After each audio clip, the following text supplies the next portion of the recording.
sampai batas waktunya aku harus masuk tanggal operasi, aku ke rumah sakit.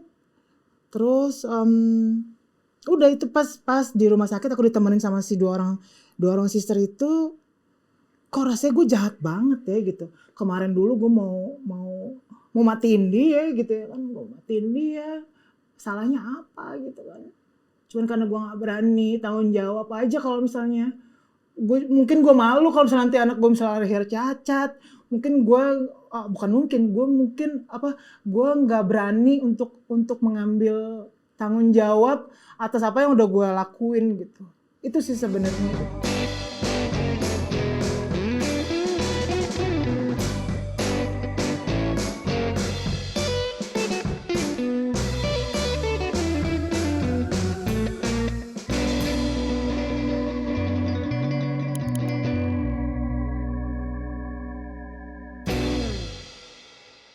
Itu mukjizat, anak gue lengkap semuanya, nggak ada yang kurang satu apapun. Dan untuk di bulan segitu yang harusnya belum bisa terlihat itu sudah kelihatan semua, susunan tulang punggungnya semuanya lengkap segala macam gitu. Dan apa sih dokternya bilang, tuh bun gitu ya, udah dikasih lihat tuh semuanya. Sama siapa? Apa yang dikasih lihat? Aku nggak berani lihat ke layar segala macam gitu, beneran nggak berani gitu kan. Maksudnya yang aku bukannya aduh gue USG nggak ada suaminya segala macam, no, aku udah nggak mikirin itu deh. Aku cuman nggak berani kalau tiba-tiba ini ya kenapa ini apa gitu ya Tuhan. Bukannya nggak berani, bukannya nggak mau ngurus, cuman kayaknya feeling guilty karena kan aku tahu itu kan aku yang bikin ya gitu. Entah mungkin karena penggunaan sabuku yang berlebihan, yang parah gitu banget, itu efeknya ke si adik gimana, itu yang gue chicken sih, gue nggak berani tanggung jawab gitu. Cuman ya udah akhirnya pas di USG itu secara fisik, secara organ tubuh semuanya lengkap. Gue balik ke si om itu, udah gue keep nih. Udah puas loh. Puas nih ya. Ini, jadi mau kapan nih mau berhenti jadi ngebandar gitu. Ya entar dulu lah om, kan ini berarti kan buat persiapan lahiran. Ya udah, keep ya. Kapanpun lo mau pulang ke rumah orang tua silakan pulang, kalau emang nggak diterima balik lagi sini. Gitu. Oke. Ceritanya cukup menarik Kak. Tadi barusan mata gue udah kembang gue Kak. Sampai jadi sejak akhirnya aku fix untuk mempertahankan si Ade. Pada saat itu kondisi papa biologisnya di Bandung itu sedang sakit dan sekarat. Jadi aku nggak bisa ajak ngomong dia, aku nggak bisa kasih tahu dia, hey gue keep nih anak lo gitu kan. Yang kemarin kita ribut besar-besaran karena gue pikir lo nggak mau bertanggung jawab. Sebenarnya dia bukan nggak mau tanggung jawab, dia sebenarnya pengen jadiin, jangan dikeluarin gitu. Gue nggak bisa nih, gue banyak PR yang di belakang gitu kan. Terus ya udah pas aku cari kabar dia di Bandung, ternyata kondisinya pas lagi di rumah sakit, lagi koma, jadi aku juga nggak mungkin nyampein ke dia. Itu bulan November Desember kalau nggak salah, ya November Desember. Aku tuh udah hamil 7 bulan masuk 8 bulan. Harusnya kalau nggak Januari akhir, Februari awal lah si adik lahir. Pas Januari tanggal 1 tahun baru, papanya nggak ada duluan.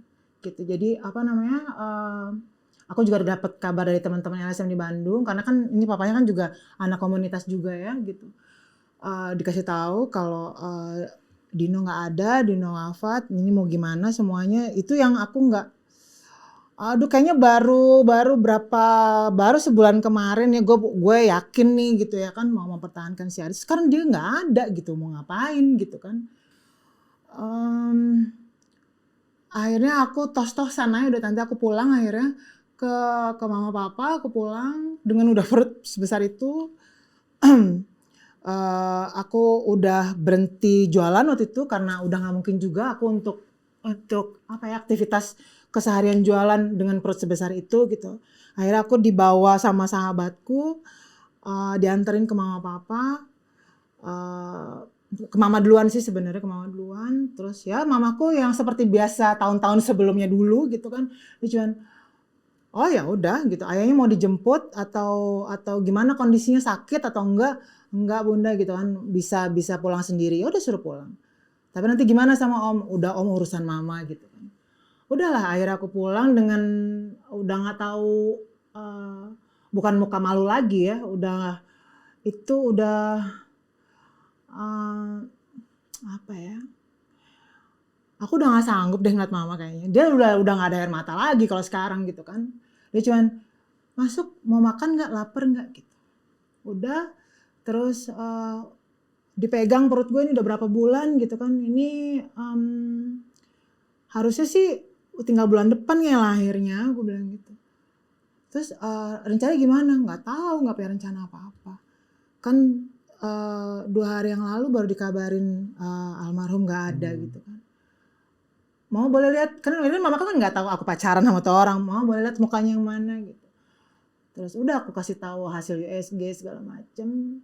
Terus dia nyokap cuma bilang ya untuk kondisi mama sama papa sekarang secara finansial bukannya nggak mau bantu, tapi memang sulit untuk ngebantu. Gimana caranya kamu kan kamu anak LSM gitu kan, dia bilang. Kamu ada nggak teman-teman yang bisa, ya paling aku bikin BPJS sekarang. Tapi kalau bikin BPJS kan aktifnya baru 2 minggu ya. Semoga dalam 2 minggu si adik belum lahir. Tapi pun kalau misalnya emang adik udah keburu lahir, itu udah maunya Tuhan kata mama gitu. Jadi ya udah, terus ya udah aku berjalan aku sebulan setengah sebelum lahiran itu udah di rumah mama, papa. Terus pertanyaan nggak berhenti cuman sampai nanti biaya lahiran mau gimana gitu. Nanti setelah dilahirkan kamu rencananya apa gitu. Aku bilang aku nggak punya rencana apa-apa, aku nggak kerja, aku masih make nggak gitu kata mamaku. Ya udah enggak sih sekarang. Waktu itu mamaku belum tahu aku jualan gitu. Itu ditutup ceritanya sama teman-temanku semua, ditutup gitu kan. Kayaknya kalau misalnya aku bilang aku jual waktu itu yang ada mungkin dia bisa serangan jantung langsung kali ya gitu. Duh anak gue bandar gitu ya kan. Aku bilang enggak, ini udah gak make kemarin pas udah dapat kabarnya almarhum gak ada. Aku berhenti, makanya aku pulang ke sini, aku bilang gitu. Ya udahlah udah mau lahiran gini kan gitu. Terus tapi nanti setelah melahirkan ini mama bukan apa-apa loh ya kan, abang, maksudnya anakku yang pertama ya. Abang kan ini kan udah sama mama sama papa gitu. Terus ini kamu rencananya gimana, coba dipikirin gitu. Akhirnya aku kembali pikiran instan juga, cuman instannya agak-agak positifan dikit gitu ya. Ya udah deh, aku serahin aja anakku ke panti asuhan gitu. Karena aku nggak mampu buat besarin dia gitu. Dari mana gitu kan? Akunya juga sakit. Mama udah kasih ultimatum kayak gitu kan. Ya udah mah tenang aja. Cuman waktu itu kan aku masih ada apa ya? Masih ada sensi ya digituin sama mama gitu. Bukannya nyadar kalau ini memang kesalahan aku, kalau ini memang orang tua bukannya nggak mau bantu. Cuman waktu itu ya memang karena kondisinya kalut banget, almarhum baru nggak ada, duit nggak ada, apa namanya jobless segala macem nih, buat lahiran gimana. Terus tiba-tiba ditanya, nanti kalau udah lahir mau gimana? Udah nanti gue cariin apa namanya adopted parents, aku bilang gitu. Dari mana? Nanti gue taruh si adik di panti asuhan. Panti asuhan mana gampang, ntar gue cari. Itu rasanya apa gitu. tuh Kak saat lo ngomong sama dalam hati? Itu rasanya I'm not human at all gitu. Gue jahat banget. Cuman ya supaya gue juga gak ngeberatin mama papa gitu ya. Dan papaku tuh udah sama sekali, aku ditegur pun enggak, udah sama sekali enggak gitu. Cuman ya aku masih beruntung, masih berterima kasih, maksudnya Tuhan masih kasih mereka sehat gitu kan. Papaku masih mau ngurusin anakku yang pertama, dari mulai bangun pagi, cebok, mandi, makan, sekolah, itu semua papaku yang ngurusin anakku yang pertama. Gitu. Terus gue mesti datang dengan kecerobohan, ketololan gue lagi gitu kan. Ya udah mah gampang, udah mama gak usah pikirin pokoknya. Kalaupun emang gue nggak boleh tinggal di sini nanti setelah si adik lahir, misalnya papa malu atau apa gitu, karena gue nggak ada lakinya segala macem, gue cabut, gue bilang gitu. Udah, aku cuman gitu doang. Cuman itu sampai 5 panti asuhan gitu ya. Yang 3-nya juga itu mamaku yang datengin gitu. Cuma aku bilang sama mama, tapi jangan bohong sama mereka, kasih tahu kalau memang aku latar belakangnya pengguna drugs. aku bilang gitu, karena aku punya hepatitis C segala macam, dan itu aku mau jujur gitu. Jadi apa namanya, kalaupun mereka bisa terima, ya terima. Tapi kalau misalnya mereka nggak bisa terima dengan alasan apapun, itu juga hak mereka, karena mereka punya apa namanya, peraturannya Pilihan gitu ya, masing-masing, Kak. aku bilang gitu kan. Dan di mana-mana siapapun orang tua, mau itu kandung, mau itu orang tua angkat, pengen pasti anaknya sehat gitu kan, aku bilang. Oh iya, karena aku ngurusin BPJS, jadi mamaku nanya lah tuh ketiga panti asuhan, aku yang 2. Yang 2 di aku udah ditolak, oh nggak bisa kalau kayak gitu. Kalau gitu lahirin dulu aja, pastiin nanti udah berapa bulan, dicek lagi kalau memang negatif semuanya si kecil, baru kita berkabar lagi. Udah, ternyata 3 panti asuhan yang didatengin sama mamaku juga merespon hal yang seperti itu gitu. Tunggu dilahirin dulu aja, Nek, gitu kan. Cucunya segala macam, nanti baru mama nggak bilang cucunya sih waktu itu. Cucu ponakan lah pokoknya ya. Ya udah gitu sampai akhirnya itu aku ngurus BPJS sendiri, aku dengan perut sebesar itu naik Gojek segala macam, naik tangga ke lantai 3 gitu ya. Dan karena aku udah malu untuk ngerengek, gila nih perut gue sakit banget misalnya. Nggak ada yang mau bantuin apa ya gitu ya kan, bantuin orang ini lo yang sendiri yang bikin gitu kan. Nggak ada tuh kayak kalau zaman-zaman dulu waktu sebelum aku punya anak pertama kan, Saka Pak nggak bisa tidur gitu kan, bawa muter-muter dong. Papaku dengan senang hati disetirin aku. Kalau sekarang aku mau teriak itu lagi udah malu gitu, udah malu. Tapi gini Kak, ada hadirnya support dari eksternal kah? Karena dari tadi kan kayaknya perjuangan Kak Ayah sendiri Kalau nih semua. Support eksternal, teman-temanku, sahabat, dibilang kakak juga, ya karena beberapa mereka umurnya udah jauh di atas aku gitu kan. Beberapa juga memang ada yang tadinya customernya warung daganganku istilahnya gitu. Tapi itu selama aku hamil si kecil, dari mulai tahu yang sesudah 4 bulan sampai aku pulang ke rumah mama, itu ada 6 orang itu yang memang setiap hari aku disupport sama mereka gitu. Mulai dari susu hamil, mulai dari sarapan. Mereka datang sebenarnya mau beli gitu ya, cuma sambil nelpon, lo mau dibawain apaan?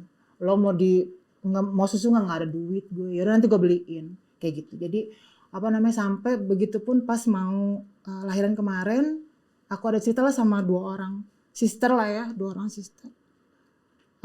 Gue niatnya mau nanti kalau udah dilahirin si kecil mau gue taruh di panti asuhan. Lu apa lagi gue gitu. Iya gitu, soalnya nyokap udah nggak bisa dititipin. Secara fisik juga dia udah tua gitu kan. Belum lagi secara finansial udah nggak mungkin. Terus lo rela gitu? Ya nggak rela lah, gue bilang gitu kan. Walaupun emosi dan sambil nangis gitu ya. Terus gila lo ya gitu. Enggak nih udah, tapi bukan dari luar panti asuhan itu, ada ternyata orang teman-teman komunitas juga yang memang udah 10 tahunan lah ya, belum dikasih anak gitu. Sini deh gue yang rawat aja gitu kan. Belum juga lahir, aku bilang gitu. Nanti dulu ya. Udah sampai akhirnya BPJS alhamdulillah akhirnya aktif gitu ya kan. Sampai batas waktunya aku harus masuk tanggal operasi, aku ke rumah sakit. Terus udah itu pas di rumah sakit aku ditemenin sama si dua orang sister itu. Kok rasanya gue jahat banget ya gitu. Kemarin dulu gue mau matiin dia gitu ya kan, gue matiin dia. Salahnya apa gitu kan. Cuman karena gue gak berani tanggung jawab aja kalau misalnya mungkin gue malu kalau misalnya nanti anak gue misalnya lahir cacat. Mungkin gue nggak berani untuk mengambil tanggung jawab atas apa yang udah gue lakuin gitu. Itu sih sebenarnya gitu kan. Terus pas kemarin aku bilang tuh sama temanku yang 2 orang, nyokap masih ada nggak di depan? Ada gitu. Kenapa? Panggilin nyokap Ki, aku bilang. Entar lo ribet lagi gitu kan. Enggak. Kenapa? Enggak, gue mau bilang pokoknya udah batalin, gak usah nanya-nanya lagi tuh panti asuhan mana gitu ya. Pokoknya nanti nih besok begitu si Ade lahir, gue akan bawa pulang kalau emang gue diusir sama bokap. Terus temen gue tuh, lo tinggal sama gue, udah tenang aja pokoknya kalau masalah tempat tinggal gitu. Ya pokoknya kalau misalnya emang bokap nggak bisa terima, gue cabut. Tapi gue cabut, gue bersama dia gitu. Gue nggak akan kasih dia ke siapa-siapa. Kalaupun emang Tuhan harus dia mati di tangan gue. Emang gue yang tanggung jawab dengan sebisa gue bilang gitu. Apa yang akhirnya membuat lo, ya udah ini gue akan merawat anak ini gitu Kak? Ya apa ya? Ya aku rasa berdosa banget aja gitu. Aku cuman, ya sebenarnya kan aku ngomong gitu sama mama kan, udah taruh aja di panti asuhan, nanti gue cariin orang tua asuh segala macam supaya dia nggak merepet, supaya dia nggak bingung, supaya dia nggak stres gitu kan. Udah terus akhirnya pas yang malam sebelum aku operasi besok pagi, aku bilang sama mama, please tolong jangan tanya-tanya gue lagi, mau panti asuhan mana lagi yang kita tanya, karena gue rasanya jahat banget sama anak gue sendiri, aku bilang gitu. Kalaupun emang mama sama papa nggak bisa terima si kecil, aku bilang, gue minta waktu aja sampai nanti gue pulang ke rumah selesai operasi. Kalau memang gue nggak bisa tinggal di rumah, kasih tahu, gue akan cabut, gue bilang. Terus nanti mama bukannya nggak mau ngurusin, dia ngerti, aku bilang. Tapi please tolong jangan tanya lagi mau panti asuhan mana lagi yang ditanya. Itu gue rasanya kayak apa ya, kayak kena petir aja gitu. Gue setiap nyokap nanya kayak gitu, kayak apa ya, orang jahat kayak gitu loh. Ibu jahat. Ini ya kemarin lo mau matiin dia, sekarang lo pengen jauhin dia dari lo gitu. Udah Tuhan kasih sehat, udah Tuhan kasih ini, gimana sih rasa bersyukur lo gitu. Udah orang tua masih bisa terima segala macam. Perasaan bersalah yang iya. besar gitu ya Kak ya, yang lo udah rasakan. nggak tahu deh, aku sampai sekarang pun itu masih datang terus kadang-kadang gitu.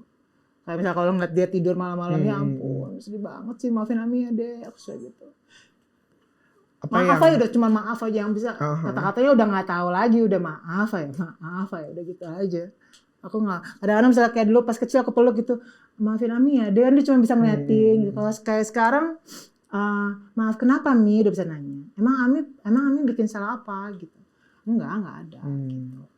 Oke, nah sekarang kan berarti Kak Aya ada anak yang kecil, ada juga yang anak yang pertama. Nah, Kak Aya menemukan apa ya, dorongan, dukungan gitu Kak dari dalam diri Kak Aya sendiri untuk akhirnya, oh gue harus maju ke depan nih. Itu dari mana sih Kak yang akhirnya membuat, ayo semua gue lakuin yang terbaik buat mereka gitu? Dari mana ya, dari dua kepala kecil itu. Itu nggak dari mana-mana. Aku keluarga aku sama papaku, kita tumbuh besar dan demokratis untuk urusan keyakinan agama segala macam. Jadi kita nggak pernah dipaksain untuk ayo harus sholat, ayo harus gini gitu, ini itu gitu. Walaupun papaku dari apa namanya Sumatera Barat ya, dari Padang yang cukup kental agama Muslimnya gitu kan. Dan kalaupun dipaksakan juga agak mental kalau untuk model anak kayak aku yang segini reseknya, yang segini anak perempuan tapi kok kusut banget gitu kan. Aku kan 2 bersaudara ya, kakakku laki-laki, aku perempuan yang bontot gitu. Kakakku laki-laki lempeng sekali, apa namanya, nggak ya adalah masalah tapi nggak seluar biasa aku gitu masalahnya. Jadi kalau ya ditanya dia yang mendorong apa, yang ngedorong aku ya pas aku lihat pertama kali Yoda lahir, dikasih lihat gitu kan sama susternya, itu anak gue gitu. Mungkin kalau misalnya ada beberapa lagi yang lahiran bareng aku, mungkin aku nggak percaya itu anak aku gitu. Dia ganteng banget, dia sehat banget, dia lengkap semuanya, gue nggak pernah mikir well dia bakal kayak gitu.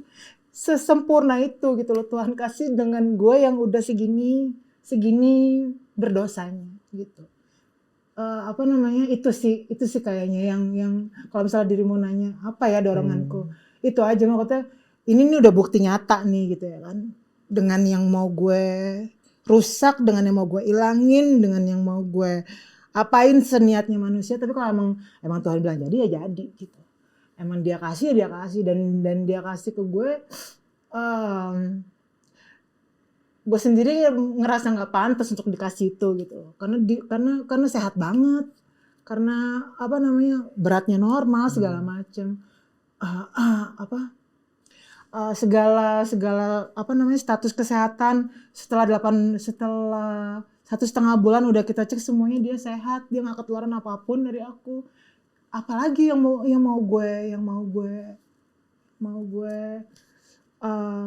minta gitu ya. Ini gue nggak mintanya dikasih, ini pengen gue hancurin aja dikasih gitu kayak gini. Jadi semangat itu malah datang dari mereka lagi gitu ya Kak ya. Dari mereka lagi. Oke. Apa namanya? Terutama ya dari mereka, dari mamahku yang udah selansia sekarang tapi nggak pernah netesin air mata gitu ya. Untuk ngurusin anak perempuan yang segini banditnya gitu. Segini rusaknya ya gitu, anak perempuan gitu kan. Terus dari teman-temanku ya teman-teman di Women Voice juga gitu kan, mereka untuk khususnya untuk orang-orang lama ya, mereka tahu banget tuh perjalanan aku 2016 akhir sampai 2020 kemarin gitu ya, up and down-nya segala macam gitu kan. Sampai 2020 April itu akhirnya aku ketangkep karena aku masih berjualan setelah si adik lahir. Karena memang kan belum ada kerjaan ya, dan aku malu sampai cuma mau beli pasta gigi aja aku nggak punya duit gitu. 5.000 perak aja aku nggak ada duit. Akhirnya aku jualan tapi nggak seperti kemarin gitu. Jualan kecil-kecil. Ya mungkin itu maksudnya apa namanya, Tuhan bilang lo udah dikasih ini bukannya cari yang beres, cari apa gitu ya, masih aja pakai cara-cara instan. Akhirnya 2020 tuh April aku ketangkep dan itu si kecil sama aku.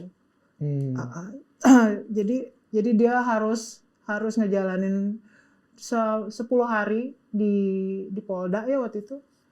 Di Polda di unit narkobanya gitu. Pas banget pertama kali pandemi 2019 gitu. 2020 itu aku entah gimana, emang aku kalau ya teman-temanku semuanya yang memang tahu cerita ini cuma bilang mukjizat lo tuh, tameng lo tuh di Yoda gitu. Mungkin kalau nggak ada Yoda lo udah kelar dari kapan tahu. Karena selalu beberapa kali kejadian selalu yang nyelamatin karena ada anak lo gitu. Itu yang pas ketangkep kemarin aku di hari ke-9 boleh telepon, di hari ke-8 boleh telepon ke orang rumah. Katanya suruh jemput si kecil biar abis itu aku lanjut. Ternyata di hari ke-10 itu aku dibolehin pulang. Tanpa bayar, tanpa ya itulah. Dimudahkan ya Kak. Bener-bener ya. Aku pulang. Iya lo gak mau pulang sama anak lo gitu. Oh ya mau Pak gitu. Oh beresin barang-barang lo semuanya, pulang lo. Gitu. Sekali lagi lo kenal lagi kayak gini kelar lo ya gitu. Mau ada anak lo kayak mau ada apa. Bikin surat pernyataan bla bla segala macam. Pulang lah. Oke. Gini Kak, kita udah mendengar banyak cerita pengalaman hidup Kak Aya. Cuma berapa tahunnya tapi kayaknya mungkin ada yang pengen disampaikan nggak Kak ke teman-teman Nadir Podcast di luar sana yang mungkin juga masih dalam pemulihan ataupun masih di dalam lingkup itu terjebak gitu. Silakan Kak, mungkin apa yang ingin disampaikan oleh Kak Aya? Kalau pesen-pesen sih ya yang pertama kalau memang lo atau kita udah menyadari itu adalah suatu masalah, suatu problem, suatu sakit, suatu trauma, suatu apapun, please cari pertolongan gitu. Jangan simpan sendiri, jangan sok tahu gitu kan. Jangan apa namanya, boleh malu, boleh nggak percaya, tapi coba aja dicari pertolongan ke orang-orang yang kalian tahu gitu ya. Karena memang kita nggak bisa sendirian. Kita perlu orang lain untuk ngebantu kita perlu orang lain untuk berjalan di proses pemulihan ini, di proses healing atas trauma-trauma semuanya yang ada gitu. Ya pesanku cuman if you already heal, please try to heal another one. Jadi kalau emang lo ngerasa lo udah bisa cukup pulih, lo udah saat ini mungkin misalnya lo sudah cukup kuat, yuk bantu yang kita lain bantu yang gitu. lain yuk gitu. Karena itu juga salah satu untuk nguatin kita gitu.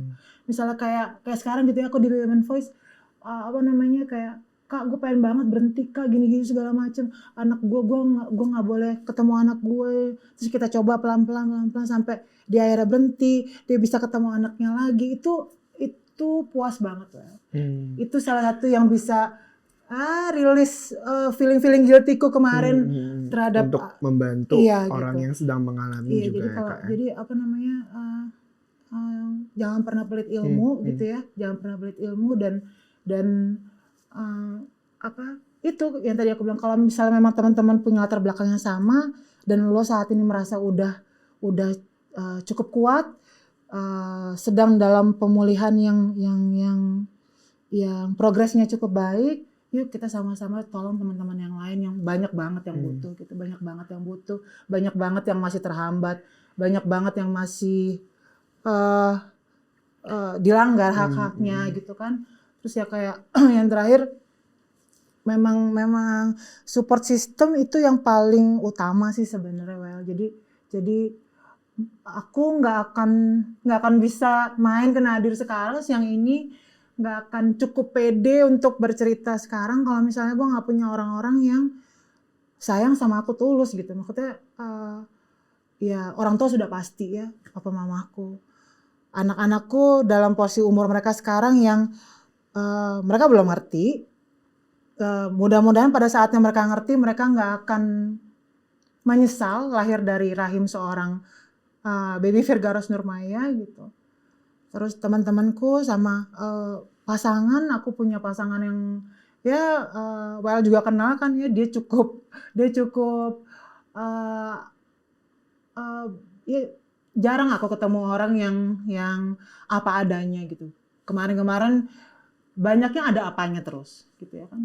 Jadi ya salah satunya aku punya pasangan sekarang, dia cukup banyak banget support untuk ayo lo bisa gitu, ayo lo jangan mau kalah, lo sakit lawan aja gitu, ada dua tuh si kecil, ayo dong gitu, jangan cengeng istilahnya gitu, walaupun dengan bahasa dia sangat manis itu ya. Tapi maksudnya itu yang gue dapet, yang support system itu yang benar-benar hanya keluarga membantu ya Kak ya. Itu benar-benar ngebantu aku. Ya jadinya udah nggak apa-apa, ngomong aja di Nadir gitu kan, ngapain lo pakai nggak pede gitu kan. Nah, iya deh gitu. Kayak udah banyak ceritanya, semoga teman-teman juga bisa mengambil banyak pelajaran lah Kak, dan semoga Kak ke depannya juga tetap berkembang ke arah yang lebih baik dan positif. Tetap semangat untuk anak-anaknya juga. Thank you juga udah mau berbagi cerita di Nadir Podcast. Nah ini ada apa ini? Ucapan terima kasih dari Nadir Podcast terima untuk Kak kasih Aya. Nadir, terima kasih WL. Sama-sama. Thank you Tante. Nah teman-teman pastinya semoga teman-teman bisa mendapatkan insight baru dari cerita Kak Aya. Dan kalau punya kritik dan saran boleh banget di kolom komentar. Dan juga jangan lupa subscribe dan juga share video ini ke teman-teman kalian yang mungkin ini harus nonton nih episode ini, harus nonton nih episode yang ini. Dan see you at the next episode. Bye-bye. Bye.